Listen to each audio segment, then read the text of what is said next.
I forgot.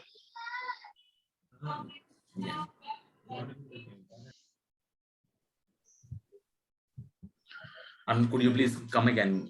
Yeah. On the folder. Yeah. Okay.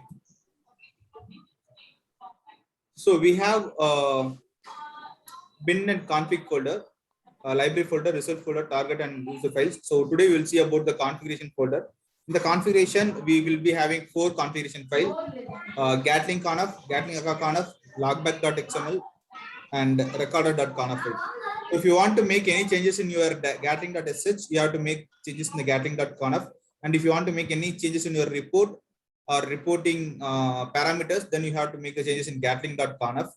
And Gatling Akka, it's about your backend execution. So currently don't make any changes in Gatling Akka conf. And logwork XML, if you want to get the logs and see what is the request you have posted and what is the response you got, you have to enable the logs in the logwork.xml. By default, it will be disabled, but we have to, if you want to enable, you have to make the changes in the logwork.xml. And if you want to make any changes in the recording dashboard, you have to make the record.conf. So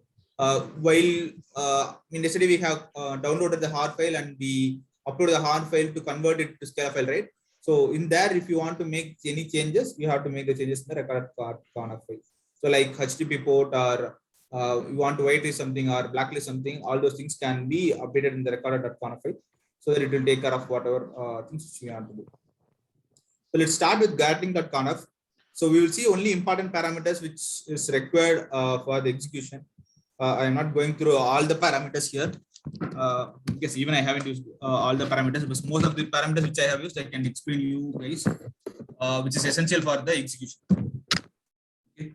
So Gatling in the core part, if you make the changes in the output directory, so the output will be redirected to the respective directory, but by default, it is being pointed to the result folder. Here you will be having the report. But if you want to make those changes, you can make the changes here. And run description, you can hardcode the description. So for everything, you can have the hardcoded one. And the simulation class. So when you run a gatling.sh file, you have to enter the simulation 0, 1, 2, 3. But if you give the simulation class name here, it will take whatever simulation class you are providing here and it will execute this. And yesterday we saw about, 2 days back, we were saying about the EL file bodies and raw file bodies, right? For making changes in your request body. So all those requests will be taken into in-memory and it will be executed. So those size, so we are setting the size for that. It's 200 MB, I guess. So if it's greater than that, it will not take those raw file bodies also. So by default, it is 200. 200 is a very huge size, so it doesn't have any problem with that. And if you want to make changes, you can make changes here also. And apart from that, the simulation directory by default it is taking from user files and simulation. If you want to make the changes, if you are having all your simulation into different folder, then you have to make changes here to point to the respective folders. And that from that folder, it will check the .scala files and it will list down your execution. So yesterday we executed 0, 1, 2, 3, 4, and 5, right? In the bin folder, let me show you that also.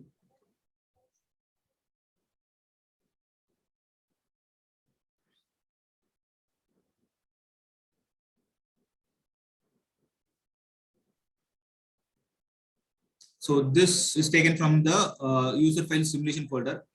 If you are going to change any other folder, you should be having your Scala file there. Only the Scala file which is present in that particular folder will be listed down here. So based on that, it will do the execution. And charting. So yesterday we saw the report. 1 second. I have the report.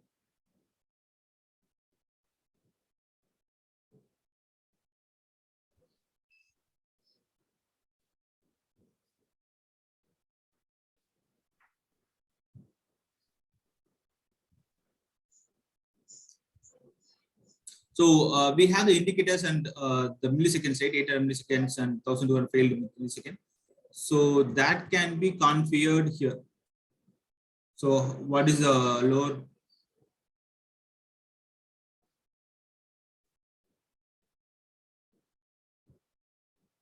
what is the lower bound time we have to have, and what is the higher bound time we should have.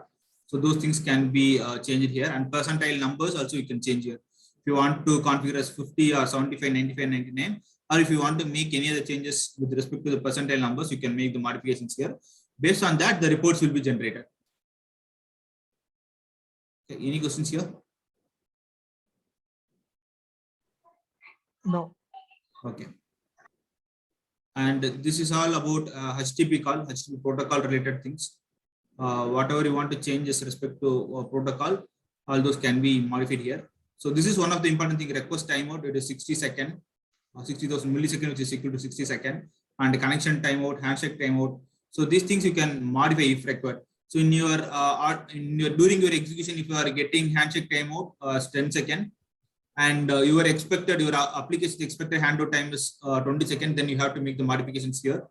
And for the request time also, for every API call, it will wait for 60 seconds for the response. For some applications, it can be over 60 seconds because of various reasons. I mean, ideally, there will not be anything like that. But if there is any application which is taking more than 60 seconds, you can make the changes in the request time also. Here you can make the changes. But ideally, in the real version, whatever I have worked on, so the response time will be less than a second, or at max it is 12 seconds. And if it goes beyond that, there is some problem with your application or the performance.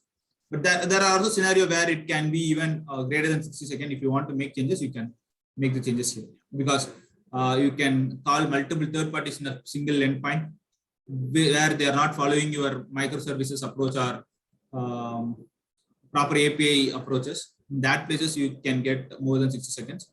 But yeah, it's all depends on the application which you are working on. And so these are the different parameters which we have currently for HTTP protocols, the execution time and other things. And for JMS, the scan period. And this is for storing your data in the backend, and you can integrate the report with the Grafana dashboard also. So this Graphite, it will store all the data, and from there you can redirect your data to the Grafana. So it is executing in 2003 port. So you can, if you want, you can change the port here also. And with respect to the other configuration files, I will check with. Here I have modified. Here this is where we have to modify for getting the logs. So by default, it will be different thing here. I just don't have any of the default one. But if you want to make changes, you have to append the file name and append as true. Append as true means so whenever you execute your execution, so the results or the request and response will be appended next to that. If you keep it false, so every time you run it execution, it will clear the complete file and it will record only, have the logs only for the latest execution. And this is the pattern, this is general pattern which you already have. And here also you have to make some changes. The root level as trace. By default, it will be debug, I guess. So you have to make the changes as trace here. And append a reference equal to file. So here you have to make the changes. Here you have to make the changes. And these two lines you have to add. And also 14 and 15. Level trace alone you have to make the changes. By default, I guess it will be debug. So if you want to trace the logs, you have to make the trace. And append is equal to file format. And for the file, it should be gatling.log and append true or false based on your requirement. So I kept it as true to check previous and current requirement. And if you keep it as false, your latest execution logs will be present in your gatling.log. So you can provide your path. So here I have given d:\gatling.log. You can even add your project name and the gatling.log. Okay. So by this way, you can get the request and response. I can show some samples of gatling.log also.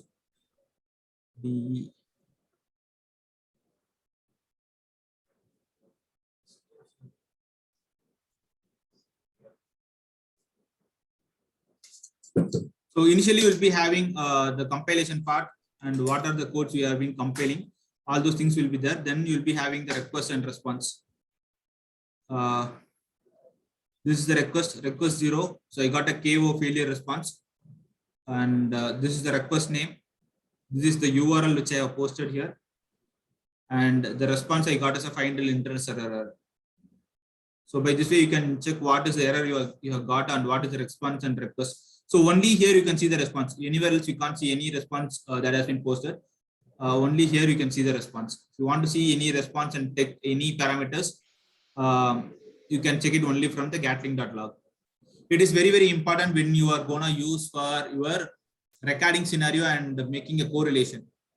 So you have to take the parameters from the previous endpoint, previous endpoint's response. For example, you are using an Amazon account, Amazon e-commerce site. You have to log in.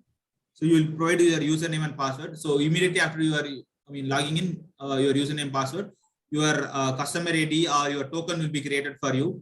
So throughout the session, that token will be used for you for your session. So that token will be only used if you move to cart or if you move to order or if you make payment. Only with the help of token, they will be doing all other process. So you have to take the token, and that token will be token has to be sent as part of your cart endpoint or payment endpoint or selecting the product endpoint. Every endpoint, those tokens should be sent out. So those token values you can get only from the gatling.log. Only by this place you can check it. So you can't get those data by any other place.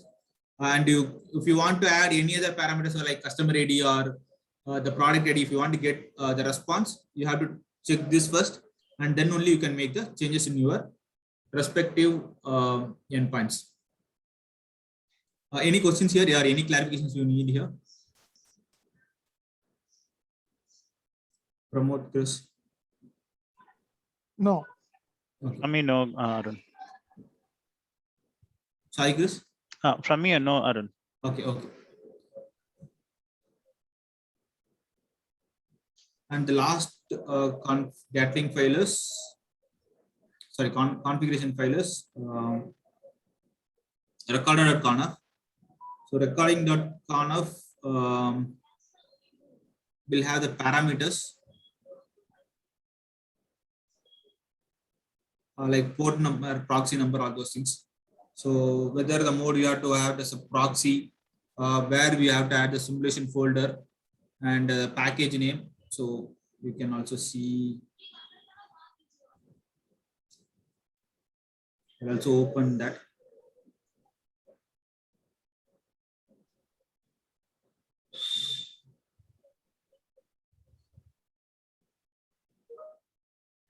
So all these parameters will be there in your config. Port number, proxy host numbers, package, class name, where you have to save your data, the simulation folder.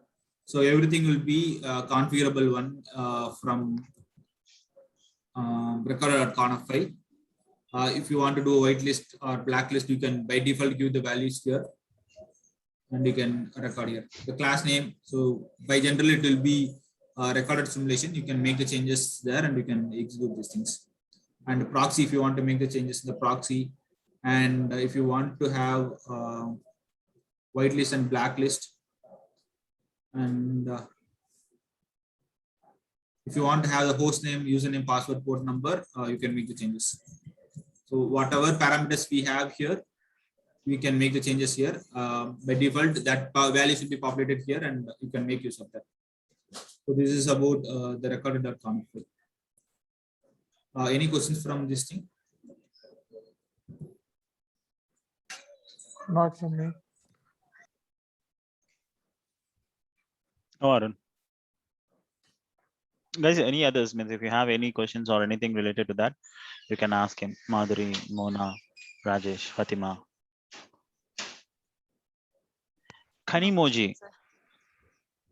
Arun, Kanimoji is from your company. Yeah, Chris. Okay. What is Kanimoji? It's called like a weapon which will be made in the companies.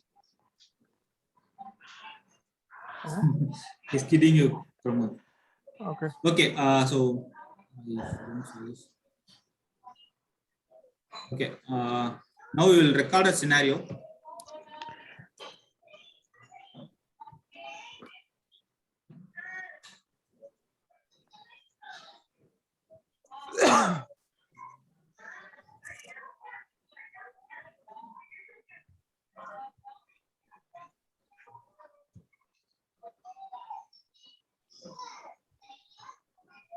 Once again, I'm just taking the pre-prod environment of the Python.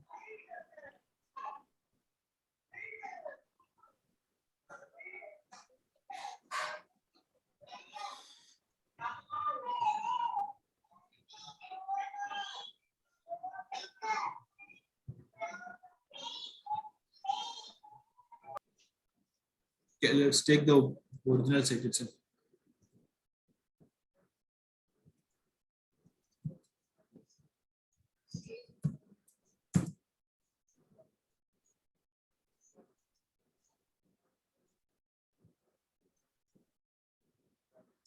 Martin@python.com.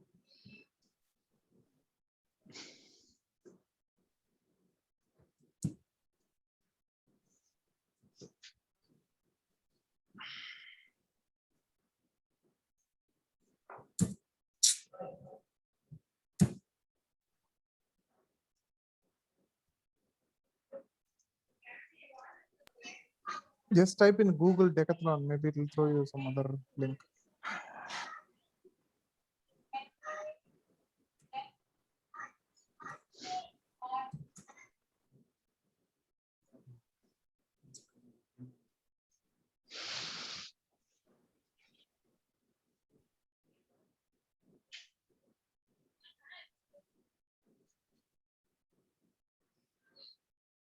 Okay, I will sign in with my detail.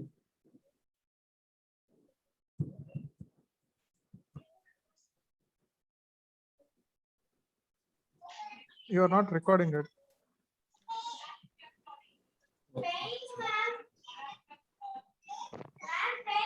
Hello, can you hear me? Thanks, Manoj. Yeah, Pramod. So starting recording this.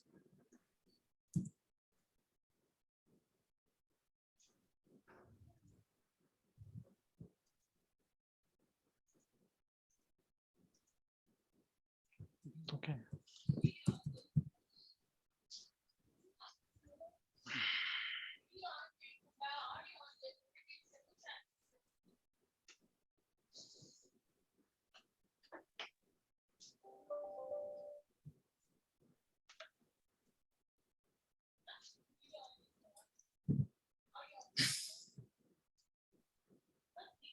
So I have logged into the account.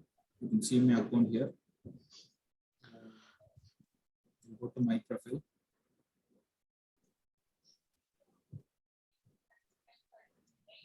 So I have all the data submitted here. I just make some changes here. Okay. And then logging out. Let me also change my address.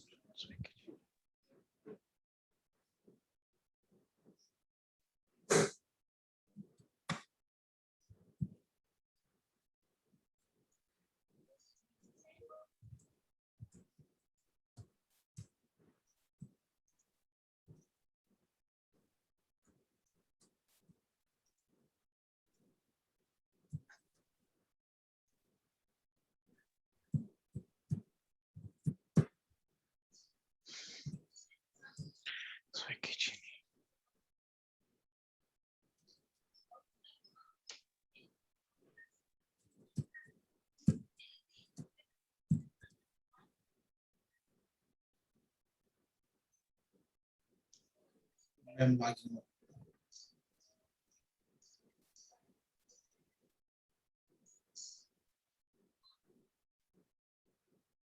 Okay, I'm saving this agile file.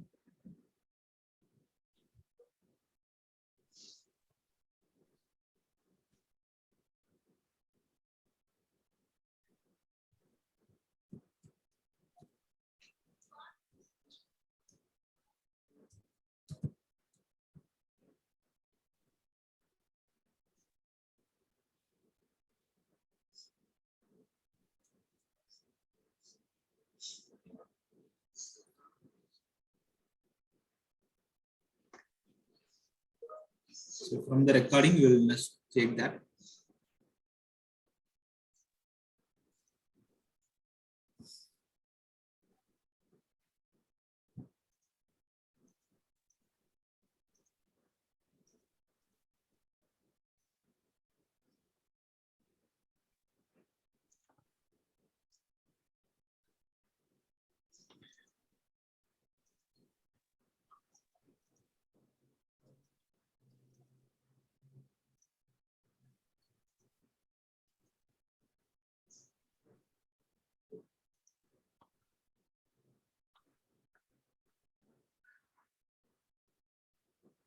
You can also change the name of that. Yeah.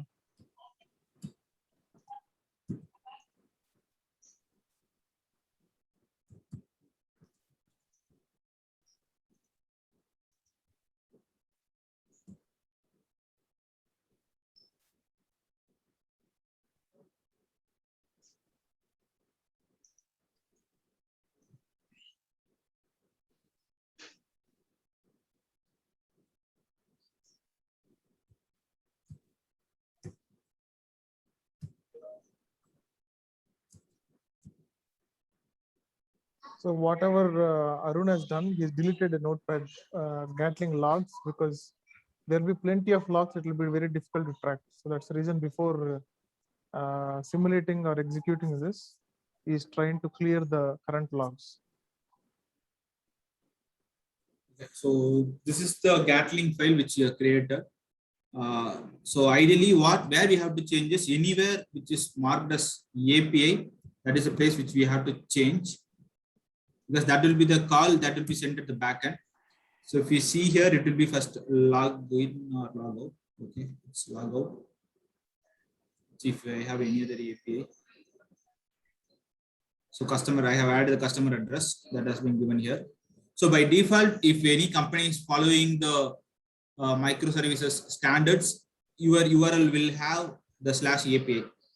The /API will be there. So by this way, you can identify the exact endpoint. If they are not following the proper endpoint, the second thing is you can check the raw file body. The raw file body will be with the proper JSON format. And these are the two indicators which you can get. And the third one is you can get the context from your respective product team or with the development team. And you can get what are the endpoints that will have impact on your backend server. And you can make the respective changes. So you should first understand the product and what are the endpoints that is being passing in your backend. That will be helpful. That will be easy and that will be helpful for the performance tester. If you don't have any other data like that, you can check these two parameters, API and raw file body. So here API customers we have and the API customer ad address we have. Similarly, we'll be having multiples API. These are the places which we have to make the changes.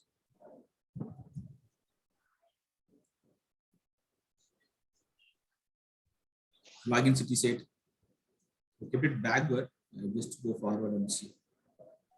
Okay, first one is login send OTP, because when I enter my number, they send the OTP and then they verify the OTP which I have sent.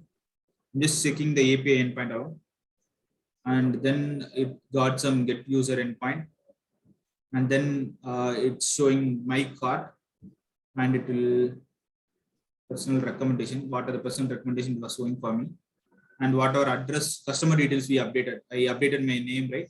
So it was updating my customer data, and it was taking some state list based on the pin code number which I have entered, and the city state. These are the backend calls that has been happening whenever I do make any changes in the front end dashboard or front end UI. And I added the customer's address. I added this in customer address. We got the response. So these are the different endpoints which I got here. And if you want to do a performance testing, all these data should be a dynamic one. Okay, so let's go to the first one, send it OTP.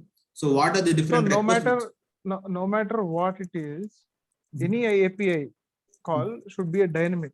Am I right? No? It is okay. Not exactly required, Pramod, because if you see the get city state or get personal recommendation or personal record state list, the state list, right? So Need not. every customer can have the same state, right? So for our load testing, Yeah, you yeah. can even provide different numbers, but yeah, you can even, this need not to be changed. And if you want to see get city state, so we can give a load from different, same city also, or with different city also. So this is, unless you have any logic or any restriction over this point, you don't have to change that. You can just change wherever it's required. So basically, we need to absolutely understand whatever the connections between and what. Yes, you should have a basic knowledge about basic what are knowledge the about what are the endpoints and what are their functions. what are the parameters which we are passing through the functions. So basic knowledge is very, very important for that. The worst case, if you don't get those data, you can just check by this case. Mhm. So, but ideally, when you do performance testing, so these details will be given by your product team. You can connect with them. You can get all these details from them. So, let's start with the send OTP. So, send OTP. My request is present in the Gatling demo decathlon 179th request. So, where will we have our Gatling demo folder? Anyone? Resources. Okay, yeah, we have it in your resources folder. So Gatling demo decathlon, and the request number is 179. So the param is 989430019 and the source is 1. So this is my phone number. This is the place which we have to make the changes. If you have everything in the CSV, the first thing which you have to make the changes is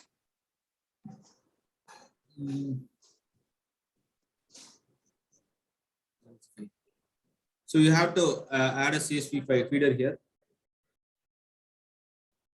The first one we have to add the CSV.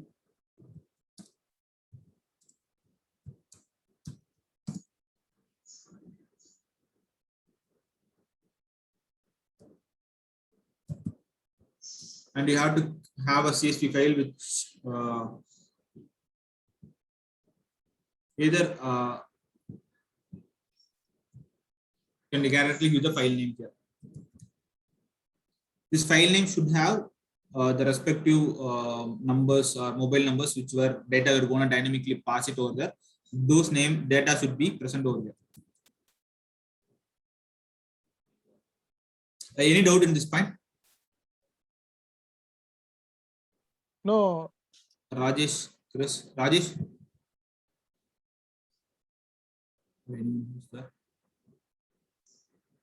Madhuri. No. Okay.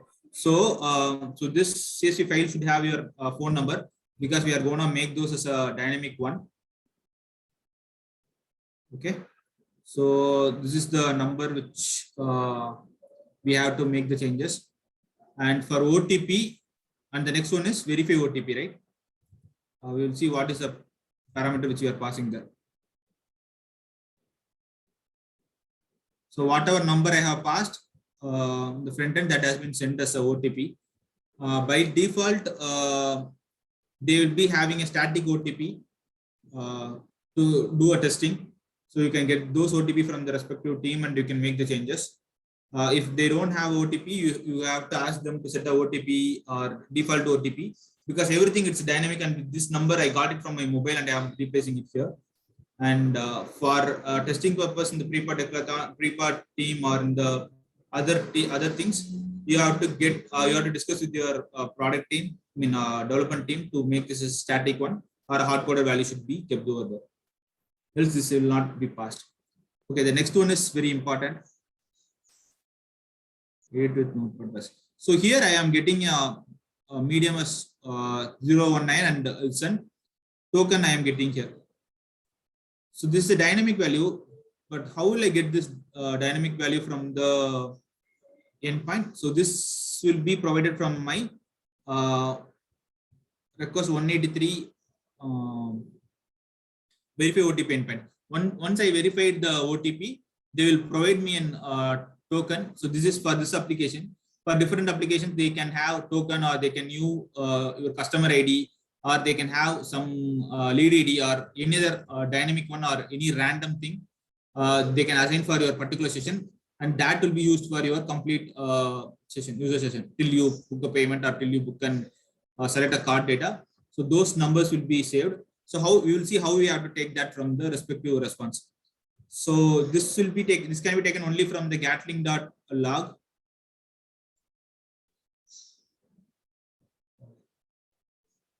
Okay. First time we will try to execute the same thing. So only if we execute, we can get the logs. We'll try to execute that once.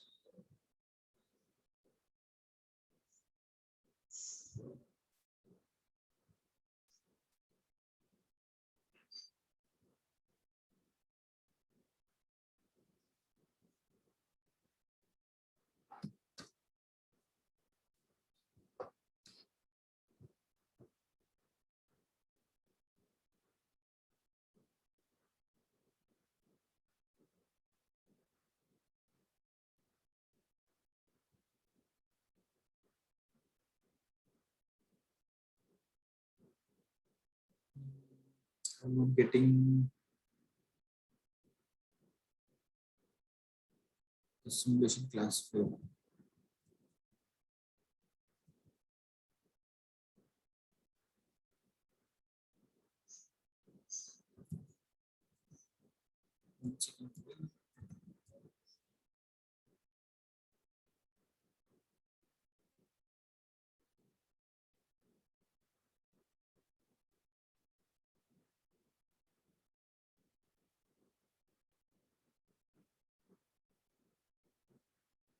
I guess this file is very huge, so that it is not showing here.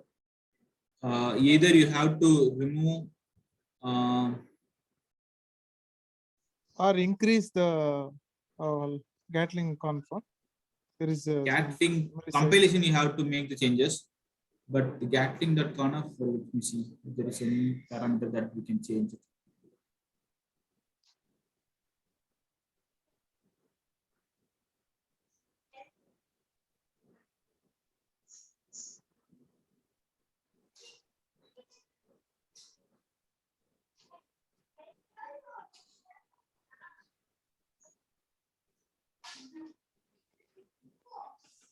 So we don't have any parameters here.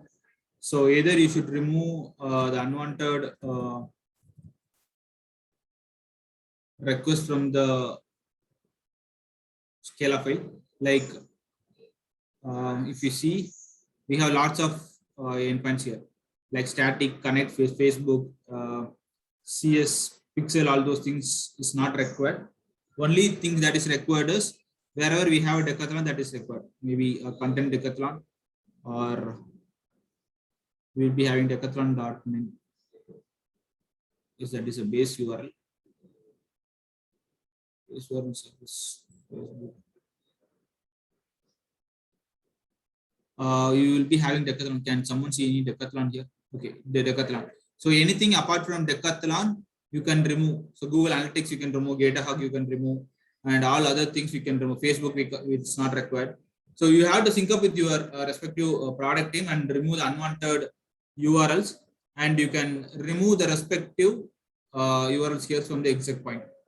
For example, .get URL 18. URL 18 is content decathlon is required. Whatever 18 we have, it's required. And 25 media decathlon is also required.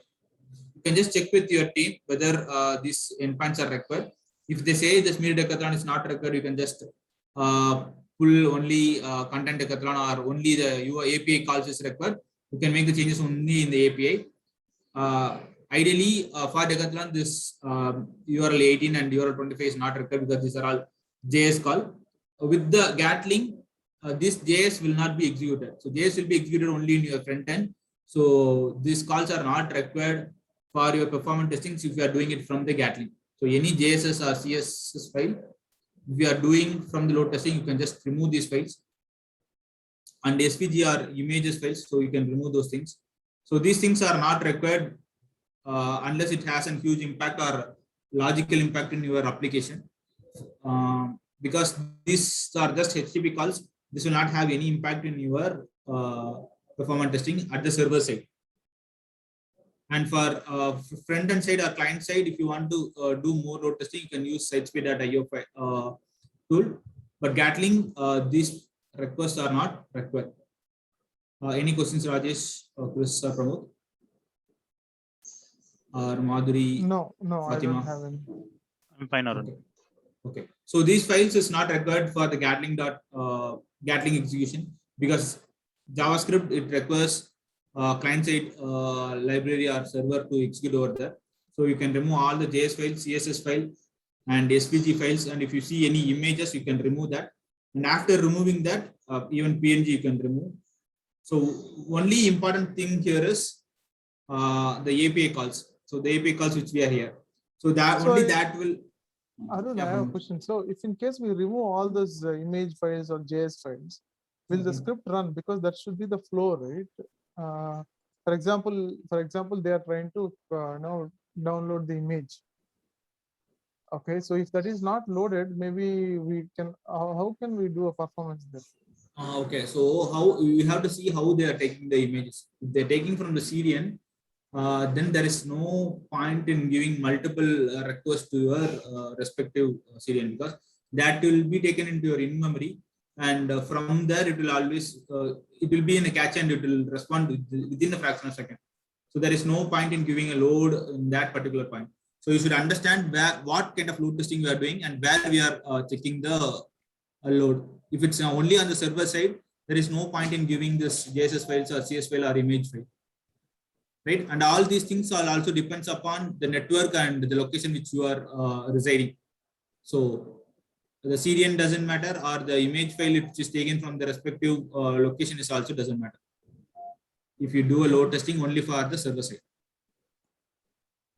So all these things are very important when you do sitespeed.io performance testing, which will show how much time it is taking to load your CS file or JSS file, and how it will rendering in your web page. It is required there, and it is not required in any HTTPS calls. Okay, so basically this Gatling is absolutely from the backend, meaning API perspective, from yeah. the API perspective only. So we Yes, can yes. remove all the what do you call rest all UI perspective should be considered. You also have to understand if you are taking an image from the particular server and that is having so you have to give a load test for that also and check, then you need to have all the images. And if it's taking it from the CDN, you don't have to make those changes. You can remove the entire JS file, CS file, and the PNG file also. So you have to have an understanding about your application for that. Okay. Because if you have images, let's assume your entire website is about loading images from the certain location. Okay, so if you are going to test the application, so what it is going to do is it is going to fetch data from your database. So we have different databases for storing. Let's assume if it's a Facebook, and we have different databases for storing the images whatever you are posting in the website. So in that places you can't just remove the PNG files, right? For those kind of applications. So we have to check the load, how fast it is fetching the data from your database. So your PNG files or your photos will be stored in your database. So you have to check the load if you log into 100 users, how the data has been taken from the respective profile and how the data or PNG file is taken from the respective database. All those things has to be checked for Facebook kind of application. So it all depends upon the application which you are currently working on. Okay. Okay, it's not that blindly for any application you can just remove the PNG file or other files, but yeah, but most of the files, most of the e-commerce files, I mean e-commerce sites, you can just remove Okay, the so images. I also noticed that certain images are downloaded from API by API calls. If it's via API calls, you can have it. You have to check the load from there. So basically, we need to keep all the API calls, no matter Yeah, all it the is, API calls. Yeah, no matter it is from image or anything else. It should, if it's yeah, API, it should keep be. it. Yeah. API in the sense, what do you mean by API here? So if you have the /API endpoint, Yes. and if you have the domain name and if you have the server endpoints, then you can have the API. So even they say the HTTP calls is an API, but that is not an API, but that's HTTP protocol call. Those things you can just remove. Okay.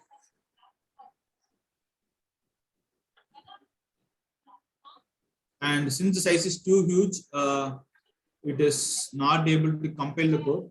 Probably this we will see with our framework where we can, where it has, we have given more resource for compilation. So we can remove those things and we can compile, I mean, we can run this through the framework tomorrow. Is that fine, Chris? Yeah, perfectly fine, Rajesh. Arun, not a problem. Okay.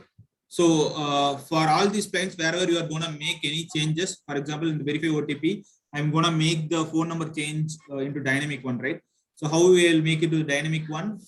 By making the changes into dollar, open curly brace and close curly brace. Here I have to give the column name. So for example, if I have the column name mobile in my CSV file, I have to give mobile here. So if I am making any changes in your JSON file, what we have to change in your respective Scala file? What should be changed here? It should be your expression language file, not a raw file body. It should be EL file. Okay, you think that this is not required. EL file body is not suitable for me, or I couldn't understand these things. You can very well change it to string body, and you can remove this file. You can add triple quotes here, and you can copy paste the entire request there. You can just copy paste your request in the respective place. So since it's a small one, you can directly paste it here. If it's a very huge parameter, then store it in the respective JSON file. So if you are pasting it here, it's just string body. If you are not making changes in the mobile number, it's just raw file body.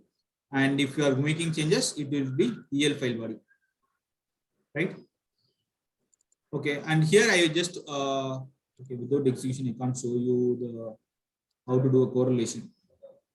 Okay, I will show some of the samples which I have.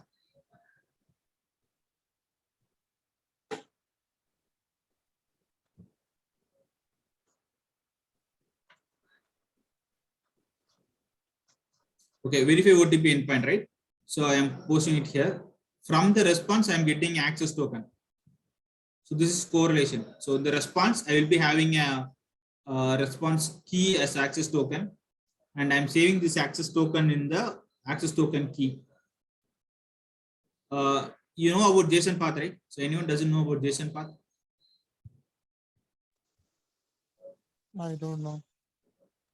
Okay, so JSON path is important in doing the response parsing. Probably I will send some requests here. Hey Arun, just for information, I'll have a hard stop at 11 o'clock. Yeah, even I have a hard stop. Just to give one update.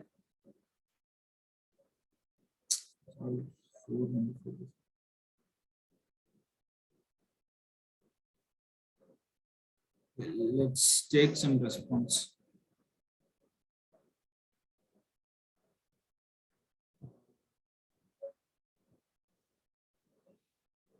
Space.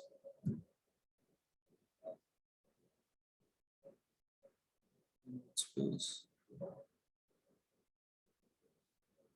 So I'm opening a log which I already have.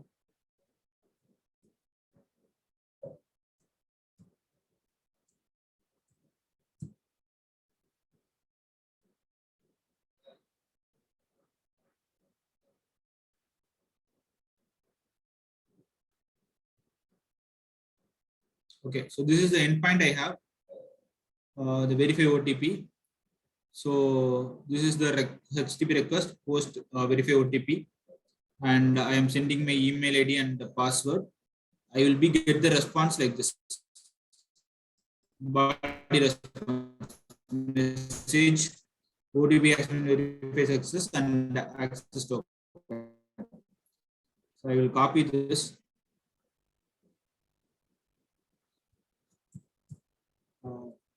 Go to JSON path online evaluator.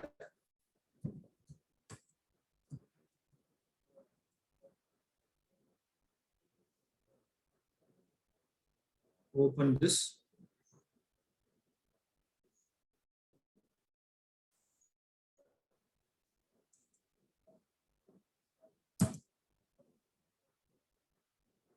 So provide your data here.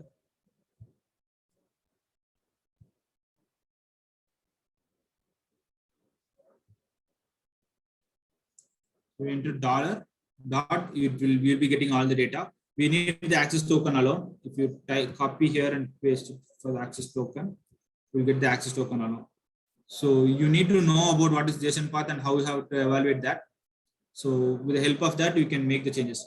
So here I have given access. I need only the key value access token. If you want a message, I will just copy message and I will be pasting it here.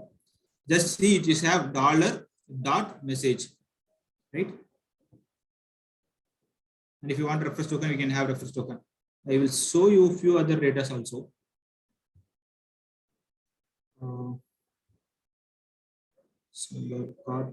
Data.